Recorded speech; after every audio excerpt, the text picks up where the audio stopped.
Hello student, आज का हमारा टॉपिक होगा gold leaf electroscope and Coulomb's law. First topic है गोल्ड लीफ इलेक्ट्रोस्कोप।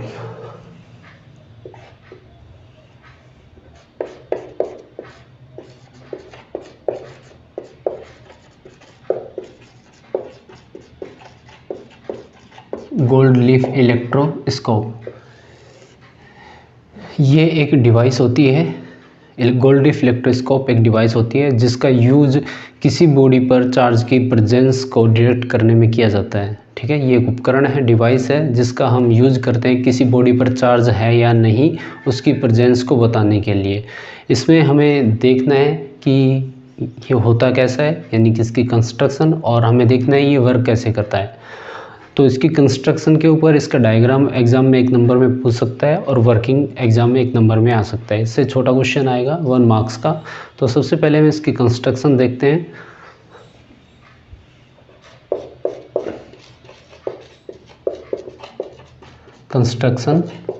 कंस्ट्रक्शन में क्या होगा, गोल्ड लीफ इलेक्ट्रोस्कोप में एक ग्लास जार होता है। ये ग्लास जार है।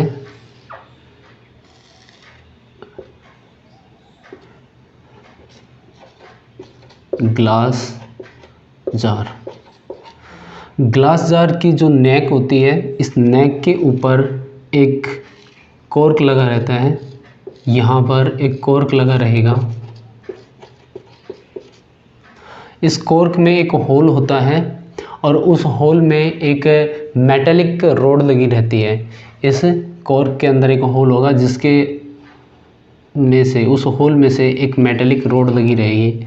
ये जो होती है, ये होती है मेटेलिक रॉड। कोई किसी भी मेटल की रॉड होगी, बट जनरली ये अच्छा कंडक्टर होता है और अच्छे कंडक्टर जो होते हैं चार्ज के वो सिल्वर और कॉपर होते हैं। तो सिल्वर थोड़ा महंगा रहता है लेकिन ये बनाते हैं कॉपर से। ठीक है, तो ये एक मेटेलिक रोड होती है जो उस कॉर्क से आर पार निकली रहती है। इस मेटेलिक रोड के 2 एंड है, टॉप या अपर एंड, लोअर एंड।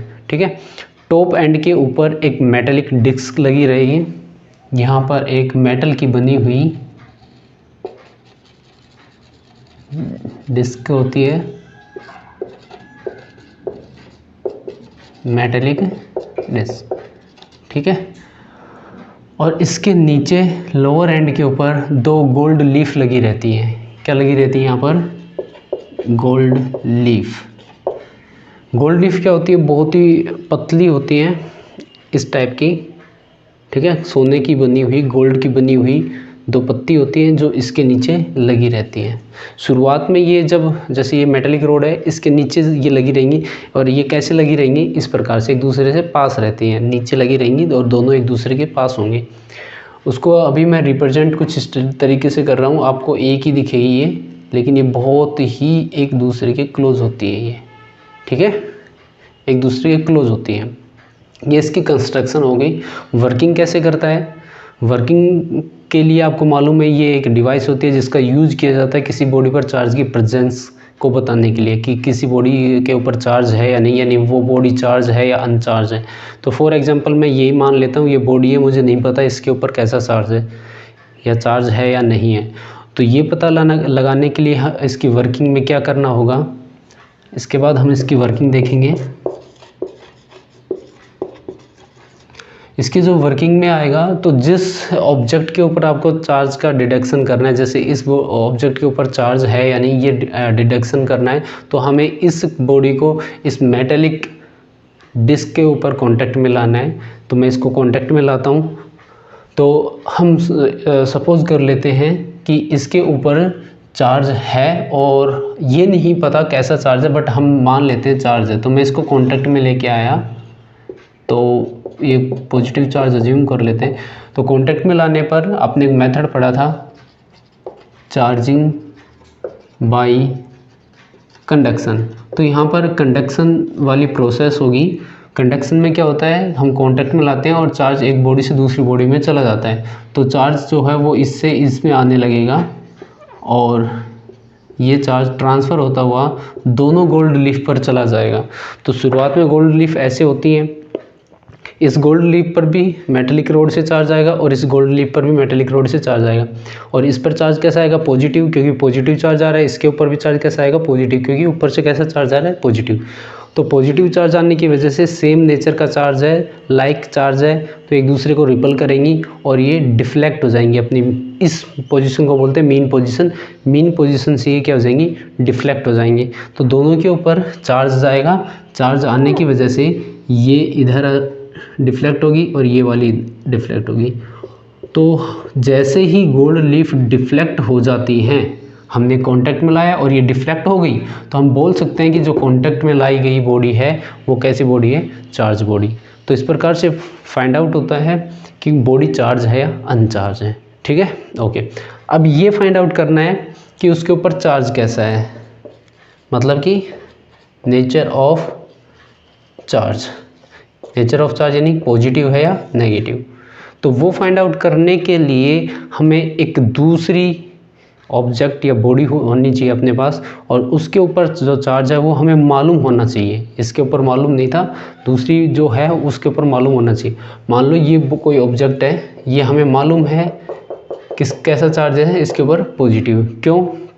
ये इसको हमने किसी सिल्क क्लॉथ से रब किया, तो सिल्क क्लॉथ से जब रब करेंगे ग्लास रोड को, ये ग्लास रोड है, इस ग्लास रोड को सिल्क क्लॉथ से रब किया गया है, तो डेफिनेटली वो कैसा चार्ज होगा? पॉजिटिव। तो इसको हम इसको हटा देंगे।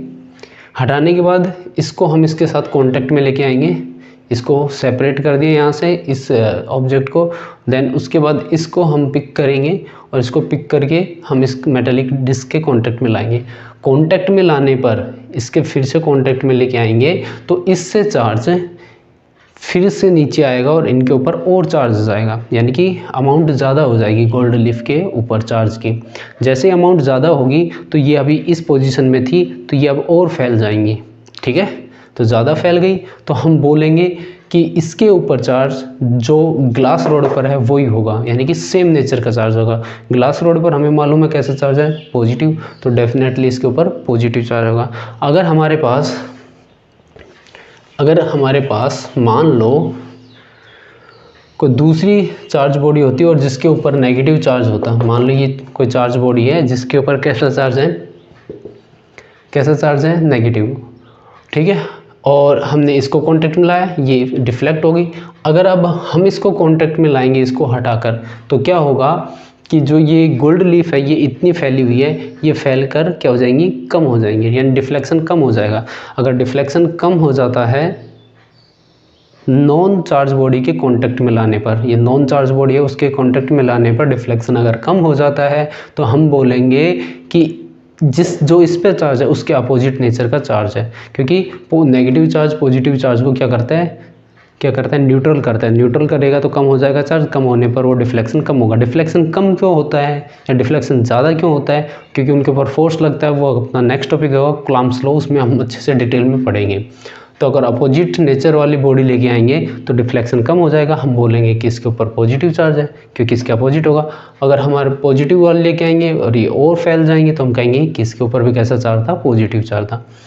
तो ये है गोल्ड लीफ इलेक्ट्रोस्कोप। ठीक है, जिसका यूज किया जाता है किसी बॉडी पर चार्ज है या नहीं, या उस बॉडी पर कैसा चार्ज है, किस टाइप का चार्ज है, nature of charge find out करने के लिए। इसके ऊपर 2 नंबर के क्वेश्चन आ सकते हैं, यानी कि एक नंबर के 2 तरीके के क्वेश्चन बन सकते हैं। एक तो इसका डायग्राम पूछ सकता है और इसकी वर्किंग पूछ सकता है। ठीक है, वर्किंग और डायग्राम सब आपको नोट्स में मेंशन किए हुए हैं। अब अपना नेक्स्ट टॉपिक रहेगा और वो रहेगा कूलम्ब्स लॉ।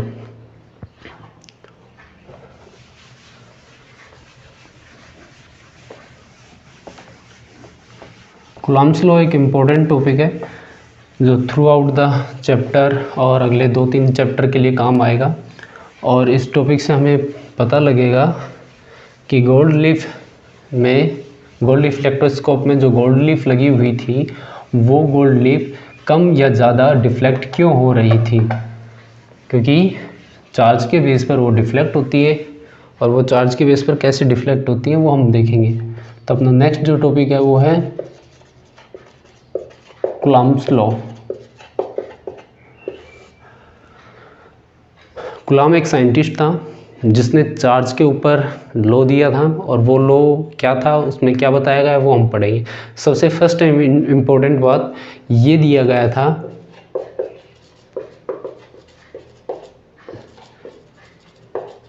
स्टेशनरी चार्जेज के लिए। कैसे चार्ज थे वो?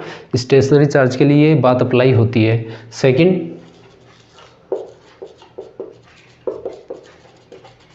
पॉइंट चार्ज के लिए, ठीक है।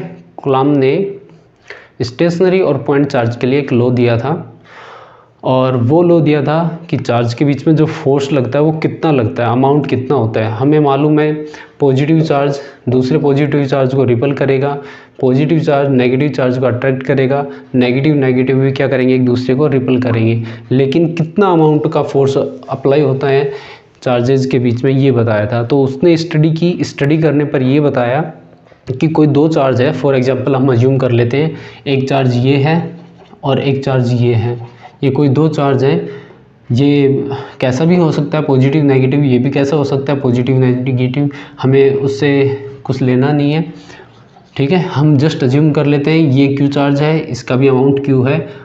सेम अमाउंट का न लेकर हम अलग अलग अमाउंट का भी ले सकते हैं। इसका अमाउंट Q1 है, इसका अमाउंट Q2 है, यानी मैग्नीट्यूड है। Q1 और Q2 क्या है, वैल्यू। वैल्यू क्या होगी, चार्ज है यहाँ पर, मान लो ये है, इसको आपने रब किया कपड़े पर, इसको भी रब किया, दोनों पर सेम चार्ज आ गया। मान लो इसके ऊपर पॉजिटिव, इसके ऊपर पॉजिटिव, ठीक है, अलग अलग भी हो सकते हैं। इसके ऊपर आ गया कितना अमाउंट का, 3 कूलॉम का, इसके ऊपर आ गया 10 कूलॉम का। तो 3 कूलॉम को मैंने बोला Q1 और 10 कूलॉम को बोला मैंने Q2, ठीक है। Q1 और Q2 उनके मैग्नीट्यूड है, वैल्यू है। इन दोनों के बीच की जो डिस्टेंस है, यहाँ से यहाँ के बीच की डिस्टेंस है, वो हम अज्यूम कर लेते हैं दोनों के बीच की कितनी है, R, ठीक है। तो डेफिनेटली मान लो ये पॉजिटिव है, ये भी पॉजिटिव है, तो डेफिनेटली इन दोनों के बीच में एक फोर्स लग रहा होगा, क्योंकि चार्ज के बीच में फोर्स लगता है। लाइक आपने इम्पोर्टेंट पॉइंट में पढ़ा था कि सेम नेचर के चार्ज ट्रिपल फोर्स अप्लाई करते हैं, और अपोजिट नेचर के चार्ज कैसा फोर्स अप्लाई होता है, उनके बीच में अट्रैक्शन, ठीक है। लाइक चार्जेस रिपल करते हैं एक दूसरे को, और अनलाइक चार्जेस एक दूसरे को अट्रैक्ट करते हैं। तो कितना अमाउंट का फोर्स लगता है, तो स्टडी करके कूलॉम ने बताया कि इन दोनों के बीच में जो फोर्स लगेगा वो फोर्स डायरेक्टली प्रोपोर्शनल होगा इस चार्ज और इस चार्ज के, जो ये दोनों जो चार्ज है उनकी जो अमाउंट है, मैग्नीट्यूड है, उन दोनों के मल्टीप्लाई, यानी कि प्रोडक्ट के डायरेक्टली, दोनों के प्रोडक्ट के डायरेक्टली प्रोपोर्शनल होता है, ठीक है। एंड ये जो फोर्स होता है ये को ओनली उनके मैग्नीट्यूड पर डिपेंड नहीं करता, ये डिपेंड करता है उन दोनों के बीच की जो डिस्टेंस है R, उस डिस्टेंस के स्क्वायर के इन्वर्सली, ठीक है। उन दोनों के बीच की डिस्टेंस होती है उसको स्क्वायर के क्या होता है, इन्वर्सली प्रोपोर्शनल होता है। ये दो बातें बताई थी और इन दोनों बातों पर डिपेंड करता है। कूलॉम ने क्या बताया था, दो पॉइंट और स्टेशनरी चार्ज के बीच में जो फोर्स लगेगा वो उन दोनों चार्ज के मैग्नीट्यूड के प्रोडक्ट के प्रोपोर्शनल, और उन दोनों के बीच की डिस्टेंस के स्क्वायर के इन्वर्सली प्रोपोर्शनल होता है, ठीक है। ये कूलॉम ने स्टडी करके बताया। इन दोनों इक्वेशन को हम कैसे लिख सकते हैं, F1 एंड F2 को कुछ इस प्रकार से लिख सकते हैं, F is equal to F proportional to Q1 Q2 divided by R square, ठीक है। ये लिखा जा सकता है F is equal to Q1 Q2 divided by R square. और जैसे ही प्रोपोर्शनल का चिन्ह हटेगा तो उस कूलॉम ने कांस्टेंट पर रेफर किया और उस कांस्टेंट को K नाम दिया गया, K Q1 Q2 divided by R square, ठीक है। ये फोर्स होता है दो स्टेशनरी और पॉइंट चार्ज के बीच में, F is equal to K Q1 Q2 R square, ठीक। K को क्या बोला जाता है, K को बोला जाता है इलेक्ट्रोस्टैटिक कांस्टेंट, क्लियर है। तो दो चार्ज के बीच में फोर्स कितना लगता है, इतना लगता है। यहाँ पर जो K है उस K को क्या बोला जाता है, K क्या है वो सब चीज़ अपने अभी देखी है। वैसे K तो बोला जाता है इलेक्ट्रोस्टैटिक कांस्टेंट। वैसे K की जो वैल्यू होती है वो होती है 1/4 पाई एप्सिलॉन नॉट। इसको क्या बोला जाता है, इसको बोला जाता है, इस वाली चीज़ को, ये इसकी वैल्यू होती है 8.85 इंटू 10⁻⁻12 और इसका जो नाम होता है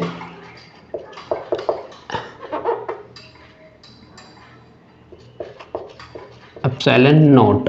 ठीक है, याद रखना इसको क्या प्रोनाउन किया जाएगा, एप्सिलॉन नॉट बोला जाता है। इसकी वैल्यू कितनी होती है 8.85 इंटू 10⁻⁻12। इसकी यूनिट हम यहाँ से निकाल सकते हैं इस फॉर्मूले से, यानी कि हम के में आता है के को इन सभी चीज़ को इधर ट्रांसफ़र करेंगे और ट्रांसफ़र करने के बाद हम के इसकी वैल्यू निकाल सकते हैं। जैसे मैं यहाँ पर इसकी यूनिट निकालेंगे, वैल्यू तो स्टडी करके बताई थी, इसके यूनिट निकालेंगे एप्सिलॉन नॉट की। तो यहाँ पर देखते हैं हम F = 1/4 epsilon not Q1 Q2 divided by r²। तो एप्सिलॉन नॉट की यूनिट निकालें तो एप्सिलॉन नॉट इधर आ जाएगा और 1/4 F into Q1 Q2 r²। यहाँ पर Q1 और Q2 की यूनिट होगी कूलम स्क्वायर, F की यूनिट होगी न्यूटन और R की यूनिट होगी मीटर स्क्वायर। ठीक है, तो इसकी यूनिट क्या होगी, coulomb square newton into metre square. ये याद रखना एप्सिलॉन नॉट या ये किसके लिए लिया जाएगा, फॉर वैक्यूम के लिए लिया जाएगा। किसके लिए लिया जाएगा, वैक्यूम। अगर इन दोनों चार्ज के बीच में वैक्यूम है तो इस के की वैल्यू को आप ये रखोगे। इस बात को याद रखना कि ये दो चार्ज के बीच में वैक्यूम या एयर हो, वैक्यूम भी ले सकते हैं एंड एयर भी, उन दोनों के लिए जो की होगा वो लिया जाएगा 1/4 एप्सिलॉन नॉट। किसके लिए, वैक्यूम के लिए। अगर मान लो इसमें कोई मीडियम हो, एयर नहीं होकर, वैक्यूम नहीं होकर, कोई मान लो यहाँ पर कागज़ भरा हुआ हो, रबड़ भरा हो या कोई मेटल रखी हो, देन के को लिया जाएगा के = 1/4 एप्सिलॉन। यहाँ पे एप्सिलॉन नॉट होगा, यहाँ पे इसको बोलेंगे एप्सिलॉन। ठीक है, ये वैल्यू ली जाएगी किसके लिए, फॉर मीडियम। कोई भी मीडियम होगा उसके लिए के की वैल्यू ये ली जाएगी। यहाँ पर हम के की यूनिट पूछे, यहाँ पर के की, अभी तो मैंने एप्सिलॉन नॉट की यूनिट लिखी थी। के की यूनिट क्या होगी, एप्सिलॉन नॉट की जस्ट अपोजिट। एप्सिलॉन नॉट इधर आएगा, के उधर आएगा, तो के की जो यूनिट होगी वो होगी newton metre square upon coulomb square. ठीक है, ये यूनिट ऑफ के है। तो इसको हल्के से रिवाइज करते हैं। कूलम ने क्या बताया था, 2 पॉइंट चार्ज और स्टेशनरी चार्ज है, उनके बीच में जो फोर्स लगेगा उन दोनों चार्ज के मैग्नीट्यूड के प्रोडक्ट के प्रोपोर्शनल होगा और उन दोनों के बीच की दूरी के डिस्टेंस के स्क्वायर के इन्वर्स होगा। ठीक है, जैसे हम इन दोनों इक्वेशन को कंबाइन करेंगे तो ये निकल के आएगा और जैसे कांस्टेंट को चिन्ह हटाएंगे तो क्या निकल के आएगा, के कांस्टेंट के बोला जाएगा। कांस्टेंट के को क्या बोला जाएगा, इलेक्ट्रोस्टैटिक कांस्टेंट बोला जाता है। और इसकी वैल्यू मीडियम के लिए अलग होती है और एयर और वैक्यूम के लिए अलग होती है। मीडियम के लिए क्या होता है, मीडियम के लिए ये होता है और वैक्यूम के लिए के को क्या लिया जाएगा, 1/4 epsilon not for vacuum air के लिए और एप्सिलॉन किसके लिए आएगा, फॉर मीडियम के लिए। एप्सिलॉन जो होता है इसको क्या बोलते हैं,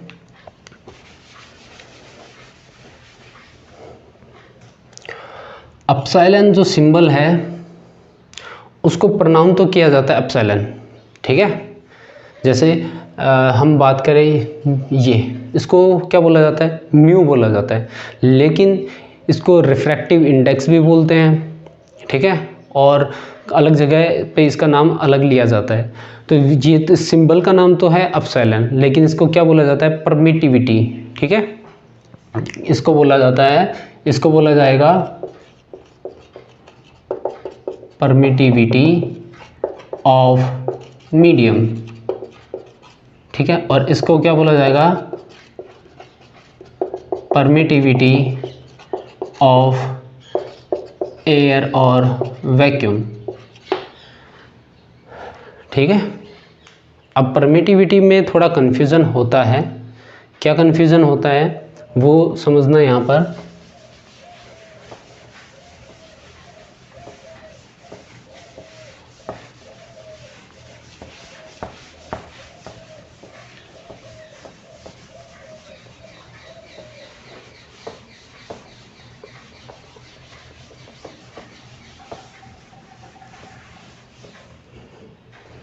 कितना फोर्स लगता है 2 पॉइंट चार्ज के बीच में, ये Q1 है, ये Q2 है।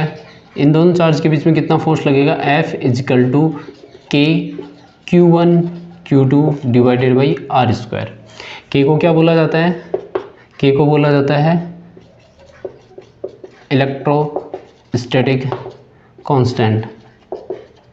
ठीक है, के की यूनिट क्या होगी? यूनिट होगी newton metre square upon coulomb square. Clear है? इससे आप डायमेंशन निकाल सकते हो। फॉर वैक्यूम एंड एयर, के को हम लेंगे 1/4 पाई एप्सिलॉन नॉट। ठीक है, एप्सिलॉन नॉट जो होता है इसकी वैल्यू होती है 8.85 into 10⁻⁻12 coulomb square newton metre square. ठीक है, और फॉर वैक्यूम एयर के लिए आ गए, यहाँ पर पढ़ेंगे फॉर मीडियम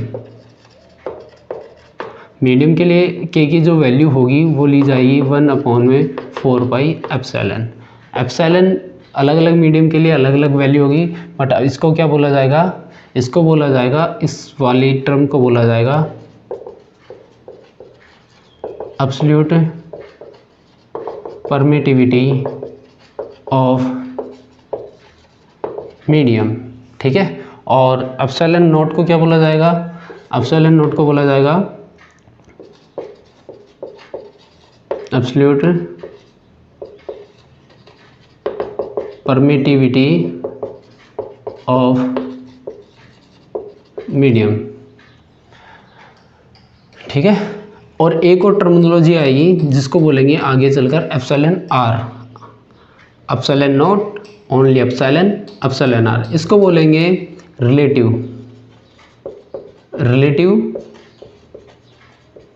परमिटिविटी। ठीक है, रिलेटिव परमिटिविटी कोई भी मीडियम कोई भी मीडियम होगा उसके लिए। ठीक है, और इसका दूसरा नाम रहेगा एप्सिलॉन आर का, एक और नाम रहेगा डाई इलेक्ट्रिक कांस्टेंट। तो इनको थोड़ा याद रखना, इनको किसको क्या बोला जाता है, कन्फ्यूजन रहता है। एप्सिलॉन नॉट क्या होता है, ओनली एप्सिलॉन क्या होता है, and epsilon naught and epsilon r क्या होता है। तो ये था अपना कूलम्ब लॉ के बारे में हमने पढ़ लिया। अब इसके बाद हम पढ़ेंगे कूलम्ब से रिलेटिव कुछ और इम्पोर्टेंट बात, कूलम्ब लॉ से जुड़ी हुई कुछ इम्पोर्टेंट बातें देखेंगे, इसके ऊपर न्यूमेरिकल देखेंगे। ठीक है, आज के लिए इतना ही काफ़ी है।